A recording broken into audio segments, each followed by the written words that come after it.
Alright, in this video we're going to take a look at the Tyndale New Living Translation Study Bible. And this particular version here is a leather bound. It's black and it comes with a black ribbon here, which I'll get into in just a little bit. We'll go into further detail about that. Let's take a look at it here. This Bible is all black and silver, and it's the Tyndale New Living Translation Study Bible. And all Christ's words are written in red lettering, which I really like. So we'll take a look here. Got the silver lining on the pages. It's pretty thick, but again, it's a study Bible. It's a pretty thick study Bible. I've had this Bible for about 5 or 6 years now. This used to be my primary study Bible. I'm starting to get a little separation here in the binding, but I've put this Bible through a lot of wear and tear. I've got a lot of use out of this Bible, and like I said, it's starting to age a little bit. But it's held up very well. I mean, I've had it for half a decade that I've been using it quite frequently. So let's jump in here. We got the NLT Study Bible here, and this is the New Living Translation. It says it's the second edition from Tyndale House Publishers. Got a pretty thick table of contents here, and then they have the NLT Study Bible Features Guide, which is very informative. You definitely want to read this if you get this Bible. It shows you all the attributes of this particular Bible, and it's chock full of all kinds of information. We're going to get into the book introductions. That's my favorite part about the study Bible, is the detail and the informative nature that the book introductions really give you. So we'll get into that a little bit here. This continues, I believe, on to the next page. Yep.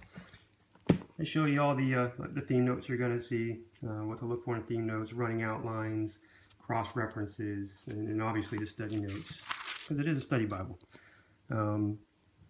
As you can see, it just keeps going and going. Timelines, charts, maps, diagrams. I mean, this Bible really does have it all. It has all your basics, everything that you need. They even give you a little how-to study the Bible dissertation here at the beginning. Like I said, I use this as my primary Bible for many years. I actually bought the hard copy version of this Bible originally, I think in 2011, and I enjoyed it so much that I wanted to upgrade to the nicer leather bound. So my wife got this for me for Christmas. I believe it was 2011 or 2012, and I've been using it quite frequently. But you can see all these charts that we have here. They just seem to go on for pages and pages here, and then they got some study maps here. They're going to show you how to read the study maps throughout this Bible. Well, let's jump in here. Let's jump into the meat of it. There's some introductions here, book introductions here I want to show you. Like I said, the book introductions to me that is the #1 attribute of this Bible. Okay, so we got the Gospel of Luke here. You're always going to get this dissertation on the Gospel of Luke, or on the introduction of any book. In this case, it's Luke. So they give you this dissertation on Luke. You're always going to get a map here. The setting, the key places is they're referring to the map here.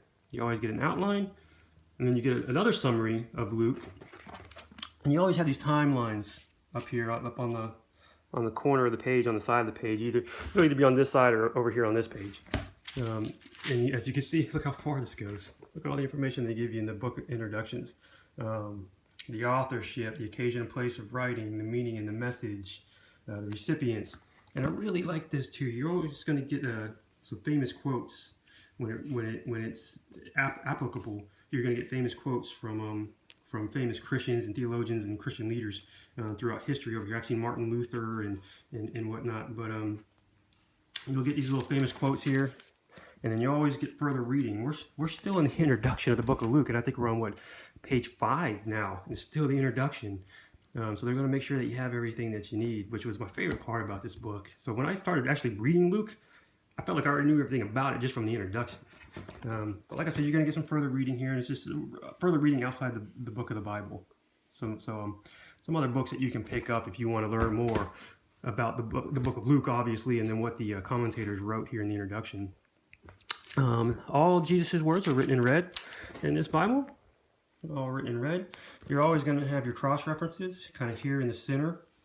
Always right down the center here. There's going to be your cross references. And look at all the study notes. I mean, it's half the page of scripture and then half the page of study notes.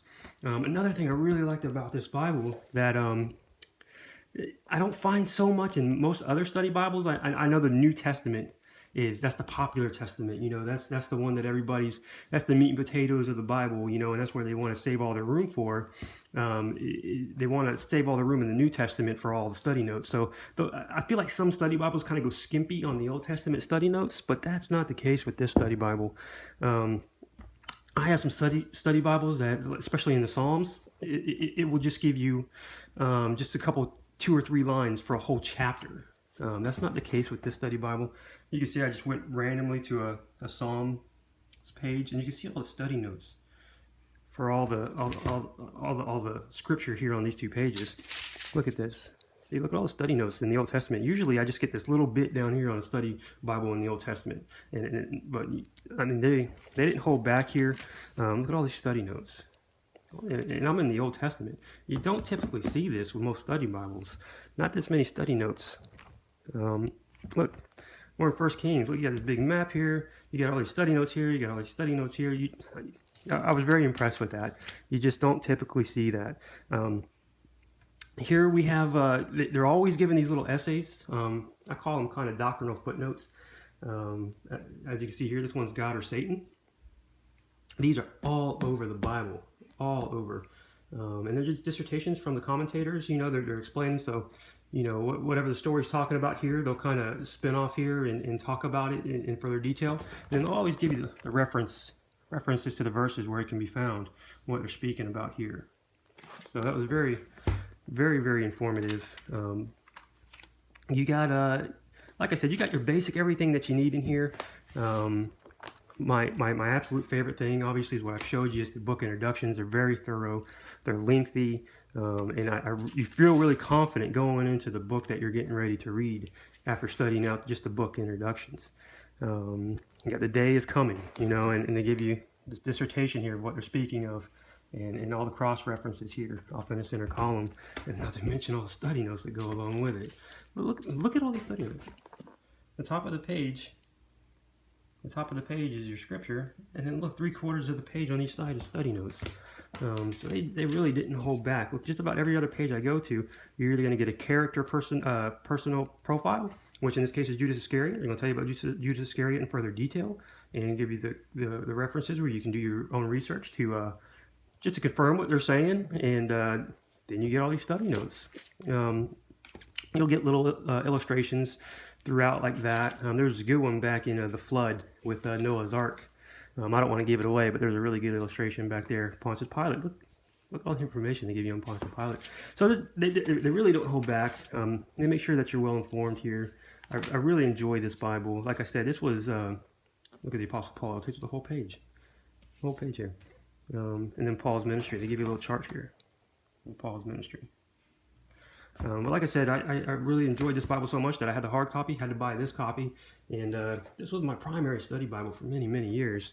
And I told you I wanted to get to the ribbon. Let me get to the ribbon here.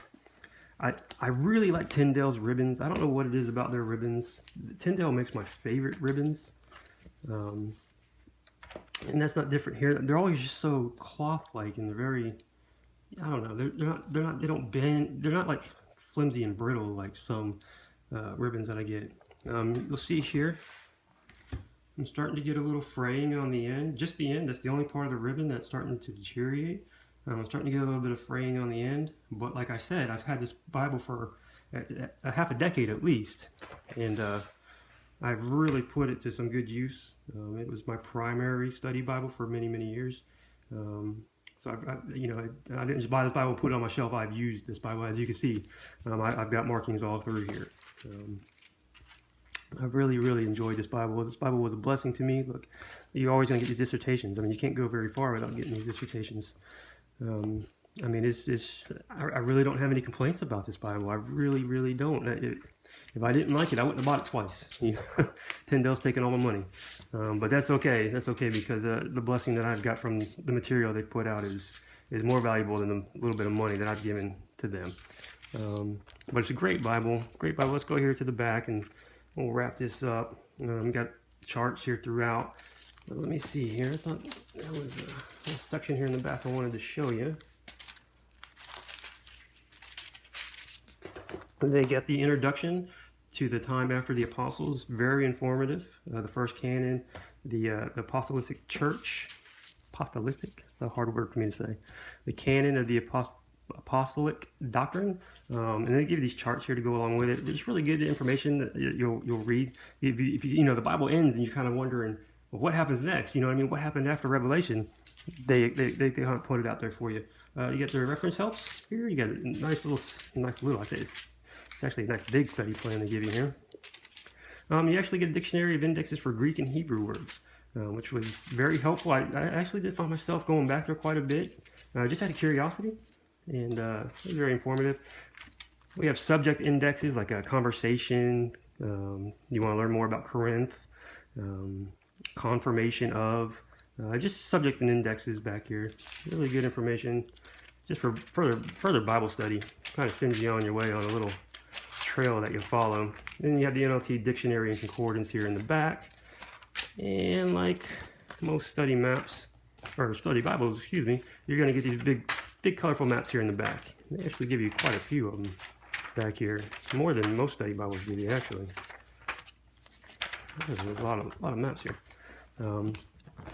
So that's it. This is the NLT Study Bible, New Living Translation, Red Letter Edition from Tyndale. Really enjoyed this Bible.